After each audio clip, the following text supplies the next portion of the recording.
Okay. I'd like to talk about my other favorite subject, which is data. All right.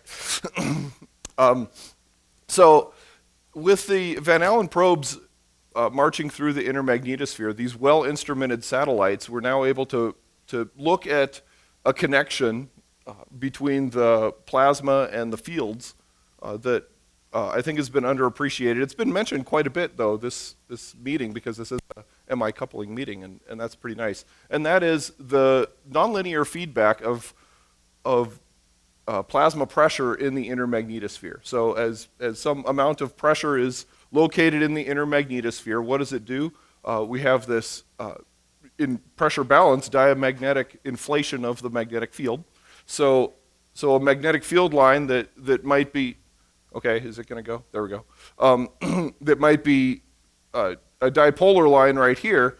If we inject a plasma blob of stuff, which would be this light blue region right here, then what will that field line will twist outward and tailward. So we'll get a systematic change of delta B as it's coming in. On this plot, what are we looking at? I'm sorry, we're looking at the Earth here. Sun is off to our left. And plasma flows are these black lines and the gray lines, and the green lines are electric fields. So if we have some large-scale electric field of driving in the tail, whether that's bursty or localized or big and steady, is up for conversation. But let's just say that it's there and pushing stuff in at some rate into the inner magnetosphere. If it pushes in a blob of stuff, and there's this blob of stuff hanging around here, that blob of stuff is going to have currents flowing westward on the outside, eastward on the inside, but the westward on the outside is much bigger than the inside one. So we're going to have field line currents associated with it going into the ionosphere and out of the ionosphere, right? Associated with those field line currents are potential well and peak in the electric potential. That peak will have electric fields radiating out from it and the well radiating in from it. And yeah, this distribution of the green lines might be reconfigured according to ionospheric conductance, but in general, this is what you get out of the peak into the well. And so you have these light green fields being added on top of these dark green fields and modifying the electric field through which the plasma is then E cross B moving around. And so you end up with these extra drifts, these gray lines being added in, which creates these twin vortical flows within your pressure peak region, opposing additional injections from the tail and perhaps breaking up this peak that's here. And so depending on the amount of nonlinearity in this system, the strength of those field line currents, where the ionospheric conductance is located relative to those field line currents, and the amount of electric field, these little bright green lines, the strength and location of those electric fields, you will get some amount of reconfiguration of the plasma due to the existence of the plasma in the inner magnetosphere. And we've already been talking about that with some of the talks that we've seen already. So we're going to take a look at this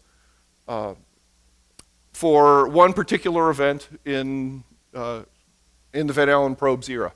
So this is June 1st, 2013. And what happened on this day? We had a CME passage with this driving of an IMF BZ during the first 6 hours or so of the day. And the thing to notice here is that this number right here is hovering between minus 15 and minus 20 BZ for 5 hours or so. And it's fairly steady. It's not jumping back and forth. It's just big, strong driving during this time. Okay? And dynamic pressure is fairly low. We aren't bouncing the magnetopause back and forth. We're just driving it hard throughout this interval. Okay? So, where was one or more of the Van Allen probes? Well, Van Allen probe A, B was right next to it, by the way. This is one of those times when they're very close to each other. Latitude, longitude, latitude at the equator in geographic longitude is about minus 100 over America, okay? And it hovers over America because its period is roughly matching co-rotation when it's out at apogee, and then it zips through longitude on its perigee pass. So where was it in local time, magnetic local time? It was in the evening, dusk, starts out at dusk and then approaches more towards evening. Here's apogee is happening at about 22 local time, okay? And it's slightly above, throughout most of its apogee, it's slightly above the equator. And in the American sector, that's even more above the magnetic equator than just in terms of a GSE Z positive number. Okay, so a bunch of data here. Let's talk about this. This is, again, the spacecraft location. This is HOPE protons, so only up to 50 keV. And then here are 3 line plots out of that, taking 3 slices out of this plot above us. And then Bx, Y, and Z from probe A. And then the electric field, just the EY component. Unfortunately, they don't like to give out the EX component yet, at least not for this day. EX is in the Sun-Earth direction line, and it's the axial boom. And so this is in the spin plane, and they think they have it very nicely. And then the DST index, so this is during those 5 hours of hard driving, and DST plummets from 0 to minus 100 during this event. So I grabbed these times here. I'm going to go over as many as I can until Rod kicks me off. Okay, so some dots on here that I'm showing are IGRF values, and you can see that the BZ component is depressed, so the field lines are stretched during this interval. And the BY is more negative than it should be, and the BX is less than it should be. So more negative than it should be. Okay? So we'll take a look at this first one right here. What's happening? The probe is about 8 p.m. local time, about 4.5 RE out. The plasma flux is relatively low at that time. So presumably the pressure peak just hasn't gotten to us. We're very early in the storm event, and material is still coming in from the plasma sheet. Magnetic perturbation is fairly weak. It's ever so slightly twisted tailward and southward. If it's a tailward twist and we're above the magnetic equator, then that means that we're in a downward field line current region. So we think that, okay, so we might be near a peak. We might be near a pressure peak off to the east, and we're just barely inside of it. The electric field component is very large and positive at this time. If we go back here, right here, large and positive, 2 millivolts per meter is a pretty big number at 4.5 RE. But this is most likely little feedback going on at this time. So we think that we're in basically this picture right here. So that the color scheme that I had before, the bright blue, the light blue is the pressure, the dark blue is where the field line currents are. Down to the ionosphere, up from the ionosphere. So that makes sense. And the electric field is pointed in the X direction, not the Y direction, so there was little contribution to the Y. Okay, the next time, here we got 3 arrows, we're going to go boom, boom, boom in rapid succession. The perturbation is a little more here, a little more here, a little more here, all a little more. And the plasma pressure is a lot more, and we have it peak, valley, peak. Okay, so 2 more minutes. Okay, so I'll just talk about these 3 and then I'll be done. So we're near the middle of a flux peak, presumably near the pressure peak as well then. Magnetic perturbation is very strong. We're still in that downward field line current region, and perhaps convection has dropped off, but IMF-BZ didn't change at all during this time period. It's basically hovering at minus 15 to minus 20.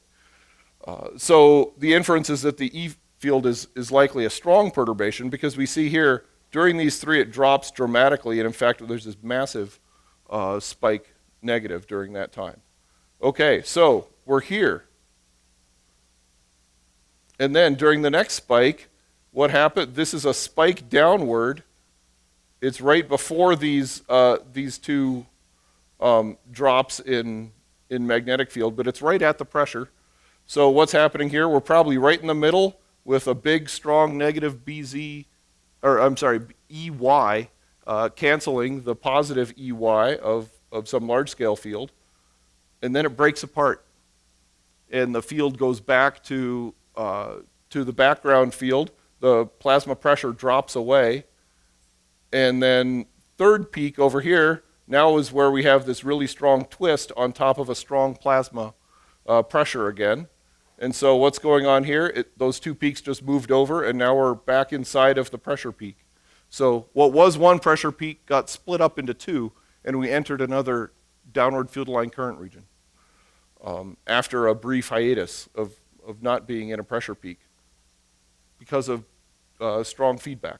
So two more, I'm just gonna, there's a little gap there, and then it keeps moving on, and the end result, all of these points here, is that they're consistent with this nonlinear feedback being fairly strong during this event, and that the plasma pressure coming in is big enough, and the field line currents are strong enough and happening in a place where the conductance is low enough that the electric fields that they generate are strong enough to rearrange the plasma and change what we see in terms of the Hope flux measurements, and also rearrange what we see in terms of the electric field measurements. They aren't just hovering along strong and steady positive EY. They're fluctuating up and down in a very consistent way with how the plasma pressure seems to be flowing over the top of.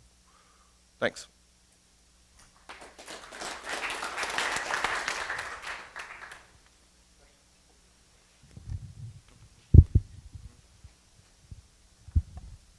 So I had a couple of questions.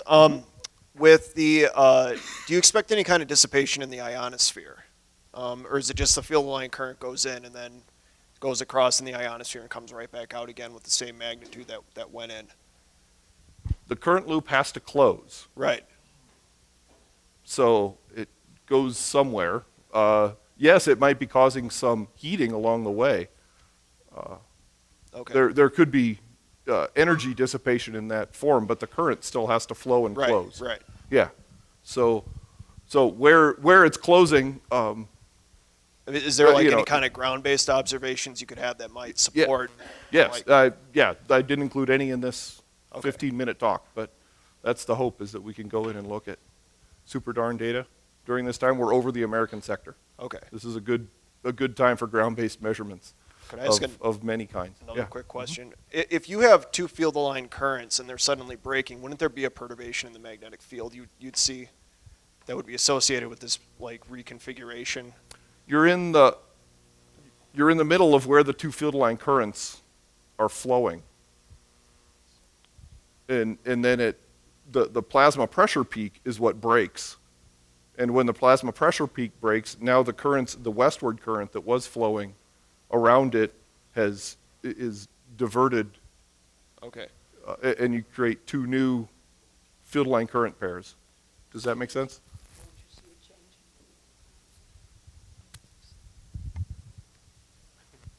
Have you called on me? Sure. What I would like to know is why Yeah. you don't consider flow shears as part of the source of the field-aligned currents that you're looking at. And you have very clear evidence that you have flow coming in and twisting. That's making a major contribution, but you don't seem to be talking about it. Yeah. Let's talk afterwards. Yes. Okay.